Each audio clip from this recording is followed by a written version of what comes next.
Hello everyone, I'm Danny, a digital illustrator and creator of personalized products. Welcome to my channel where I share my experience as an artist and entrepreneur. Today, I'm going to show you the step-by-step to sublimate a personalized tote bag in my studio using my new sublimation machines. If you have always wondered how to create your own custom products or simply want to learn more about sublimation, this video is for you.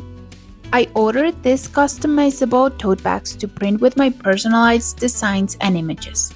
I was a little worried that they were too small, but I think they are a very good size. They are 31 centimeters wide and 36 centimeters high. And to give you an idea of the size, I put my 13-inch laptop inside and it fits perfectly. I plan to use mine to store my dog's Lola's things, but they are also perfect for carrying your computer, books, small purchases, and more. To start, I'm going to take the portrait I made in Procreate of my dog Lola.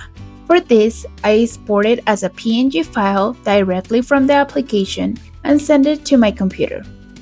This way, I can work with it more easily in Canva.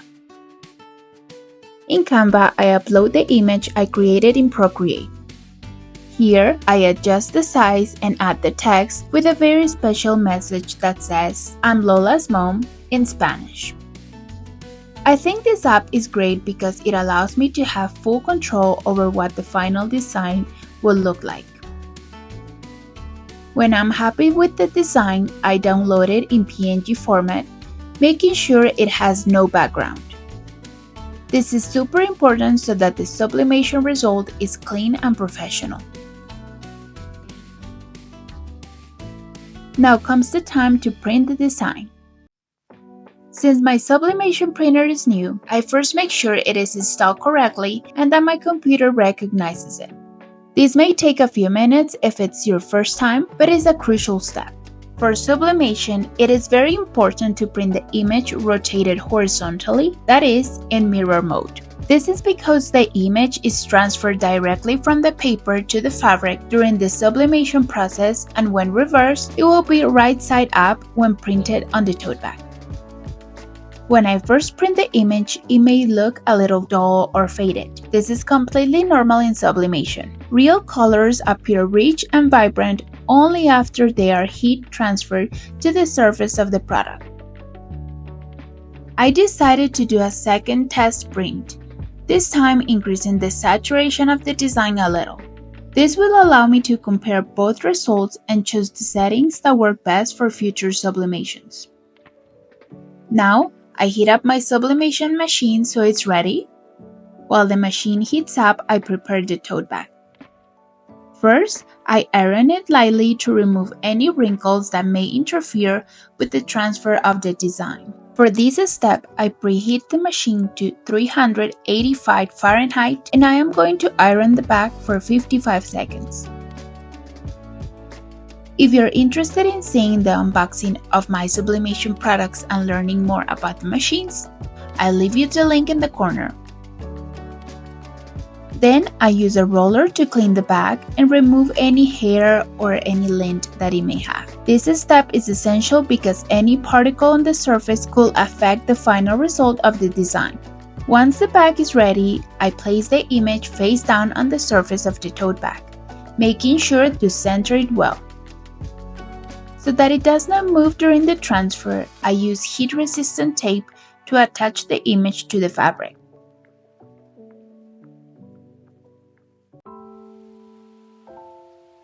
Then, I place the tote bag in the sublimation machine with a thermal paper on top. This protects the machine and the bag during the process. Now, it's time to let the machine do its magic. I leave the temperature at 385 Fahrenheit and I increase the time to 70 seconds. When the time is up, I remove the tote bag very carefully because it will be hot. I'm super nervous about removing the paper to see the result. And it turned out spectacular. The colors are vibrant, the design is well defined, and the message, "I'm Lola's mom," looks perfect. I am very happy with this result. Although the bag turned out beautiful, I feel like the original design is a little small for the tote bag, so I decided to do a new test. I go back to my computer and open Canva again. I return to the design in which I had already increased the saturation of the colors, but this time I enlarged the size so that it takes up more space on the sheet and therefore on the back. When I am satisfied, I download the design again in PNG format and print it. As in the previous step, I prepare the bag, clean its surface with the roller, and place the design face down, securing it with heat-resistant tape.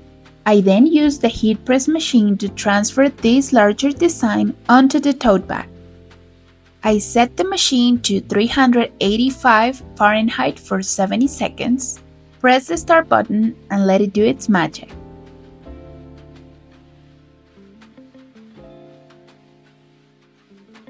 When I'm done, the design looks amazing and more proportional to the size of the bag.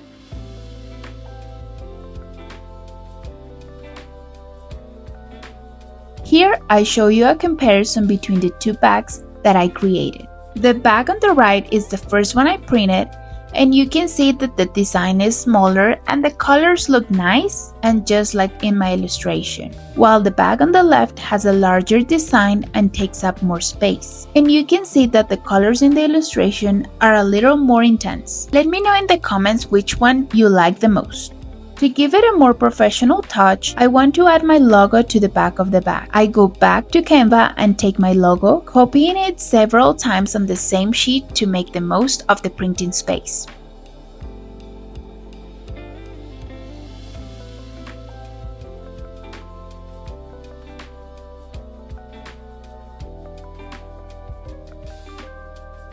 I cut out the logo I'm going to use and clean the back surface of the tote bag to make sure there is no dust or any other particles.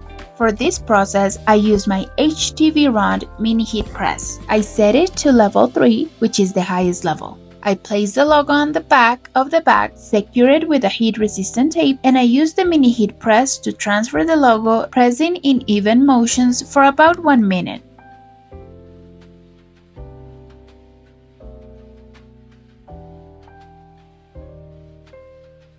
And that's it, my logo was perfectly transferred, adding a professional and personalized touch to the tote bag. Finally, I present to you my finished tote bag with a spectacular design on the front and my logo on the back. I am very happy with the result and excited to use it or even include this type of personalized products in my store. Thank you for joining me in this sublimation process.